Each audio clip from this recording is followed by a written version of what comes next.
Coucou, salut à toi, j'espère que tu vas super bien. Moi, c'est Dr René Fautier. Si tu es tout le temps fatigué, reste avec moi jusqu'à la fin. Je vais te dire pourquoi et qu'est-ce que tu dois faire. La première cause de fatigue chronique peut être le stress chronique. Oui. Quand tu es tout le temps stressé, ton taux de cortisol reste élevé tout le temps.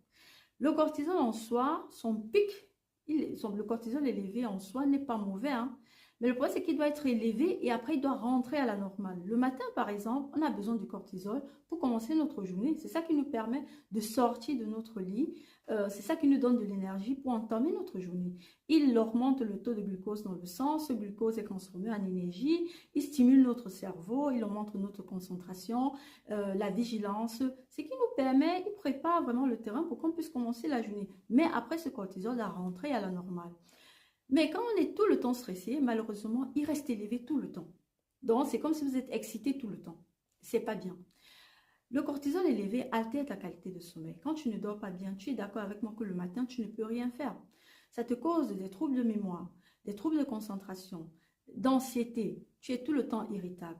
Donc, si c'est le cas chez toi, détecte ta cause de stress ou bien fais-toi aider par quelqu'un pour détecter quelle est la cause du stress et travaille là-dessus.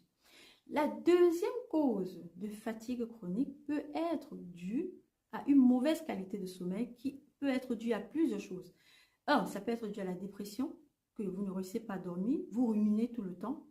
Deux, ça peut être dû à une maladie des voies respiratoires, par exemple comme les apnées de sommeil.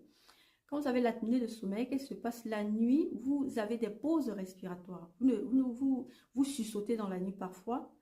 Et quand vous sautez comme ça, vous ne réussissez pas à dormir après. Vous réendormir. Et une autre chose, c'est que quand vous avez ces pauses respiratoires, vous avez le dioxyde de carbone qui s'accumule dans le sang. Et ce dioxyde de carbone, c'est un poison pour votre cerveau. Qu'est-ce qui cause? Le matin, quand vous levez, vous êtes fatigué.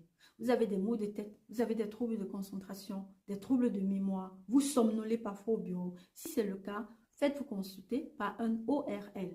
Et je tenais ici à préciser que les personnes en surpoids sont plus à risque d'avoir les apnées de sommeil parce qu'il y a l'accumulation de la graisse au niveau de votre gorge, au niveau de votre cou, tout cet encombrement-là empêche le passage de l'air comme il se doit dans la nuit quand vous dormez. Faites gaffe que même les personnes minces peuvent avoir les apnées de sommeil, mais dans ce cas, ça peut être dû à un problème anatomique, par exemple une déviation de cloison nasale ou bien des amygdales qui sont très grosses. Dans ce cas, l'ORL, il pourra vraiment vous aider. Une autre cause de fatigue chronique, c'est l'anémie. Les femmes ici sont plus à risque parce que chaque mois, avec les menstruations, elles perdent le sang.